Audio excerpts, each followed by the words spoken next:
Tonight's Nailers profile is goaltender Taran Kozun, who has put together a couple of really nice performances both in Florida and in Indy. And Taran, how nice is it for you? I know it's been a roller coaster year bouncing around throughout the league, but to now start to establish your footing with the team and to be able to have back-to-back really nice performances. Yeah, I mean, it's nice to get in here, get settled in, get a lot of practices in before I have to play games, and then get in to play with these guys. This decor in front of me really makes my job easy every night. They're boxing out and clearing rebounds, so it makes my job a lot easier knowing that I'm going to be able to see the puck, and then if I give up a rebound, they're going to help me out.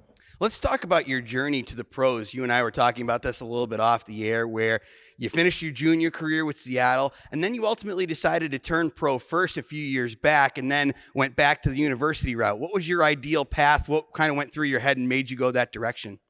Yeah, I mean, coming out of junior, I had pretty good last year, so I figured I would go pro and see how the year went, and it was honestly a struggle for me. It was hard mentally, being away from a billet family, living on your own, getting through the long days, and it was a long year. But after that, I got the chance to go to school and help my game and mature my game and mature myself for living on my own and getting through.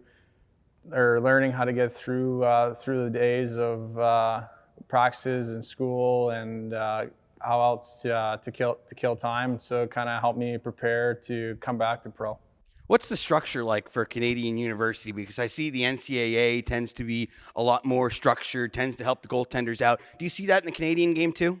Yeah, I mean, it's a good league. It's probably the most disrespected league out of schools. We got a lot of good players who turn pro, and it's a good chance for a lot of guys who are late bloomers to be able to improve their game and work on their game and be able to get a college degree out of it too.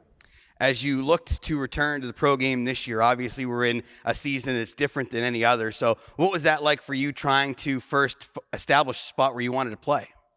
Yeah, it's been a long year so far. I mean, we're only about halfway through it, but first half's been a crazy ride, and just looking to keep building on my game every day and coming to the rink and having fun.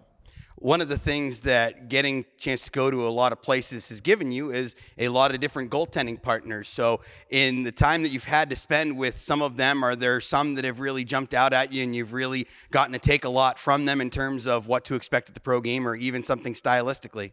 I mean, every guy's kind of got his own way of playing goal, but I mean, there's always little things that you can take from every guy, whether it's preparation before games and doing different stretches or doing different ball throwings to get your hands and knives going, or different warm-ups even, just to try and help loosen up different muscles. And then on ice, everybody kind of has their own technical game, so it's kind of neat to see a bunch of different guys in a year and be able to just kind of nitpick little things that one guy might do well that I might be able to just visually learn as I'm watching him to try and put into my own game.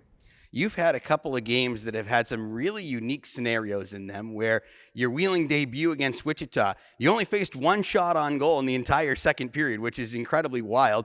Then you have your game last week against Indy, where you go 36 out of 37, and you had to go 18 out of 18 in the third period alone. What's it like to have those different scenarios? Both, are you a guy that likes to see a lot of shots, and what's it like when you're in the Wichita game where you're hardly seeing anything for a whole period?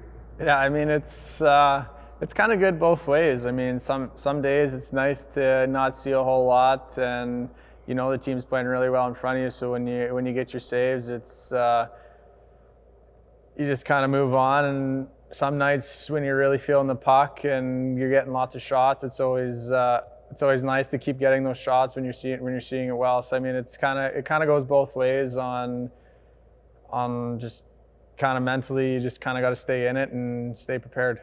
Have you always been somebody who's loved to play the puck? Because that's one of the first things I noticed about you. And we had Brandon Halverson earlier in the year who was very active with it as well. And you seem to have fun with it. You seem pretty good at it.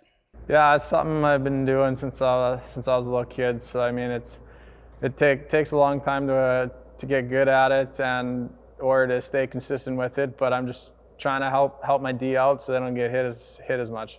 I'm sure they appreciate having an extra defenseman back there. Taran, I appreciate you taking a few minutes with me today. Great job so far in the Nailers uniform, and we look for more of the great stuff out of you. Perfect. Thank you. Taran Kozun, Nailers goaltender, tonight on our Unified Bank Profile. More of intermission coverage continues next on the Nailers Broadcast Network, presented by Main Street Bank.